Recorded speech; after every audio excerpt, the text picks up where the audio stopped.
I spent nearly a month trying to make an impossible label for my Matchafied Earl Grey powder, and this is what we ended up with.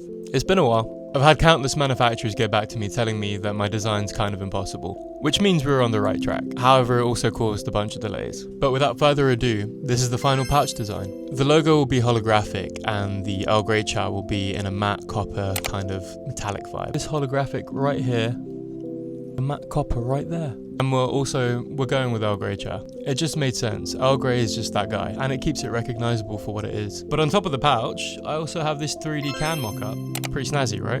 So the can's gonna be squared like this, just because I like the idea of a sharp contrast with the like fluffy cloud topper on top, with the harsh edges. But the surface area is smaller, so I had to alter the label a bit and separate the sticker elements into a few parts. So then I thought you could have the main sticker on the front, and then the 2 extra stickers on the side you could choose what to do with. So I'll give them separately, and you can either decide to stick them onto the can, or you can just keep them for yourself and put them somewhere else. That way, if you want to keep a minimal look, you can. Then speaking of the toppers, I'm currently in the process of making the testers. I made a few model variants, however I kind of just fell in love with the simple blobby guy. It's kind of my version of the Studio Ahoy Ghosts, where I could put different glazes as the blind box idea. And if you're still here, I appreciate you listening to me ramble on. As a reward, I'll let you know the estimated launch date is about the 11th of December. Call me Earl Grey Claus because I'm trying to get them shipped out before Christmas. It's around that date. Don't hold me to that. And then shortly after that, maybe the same day, I'll also open up the pre-orders for cans, wholesale,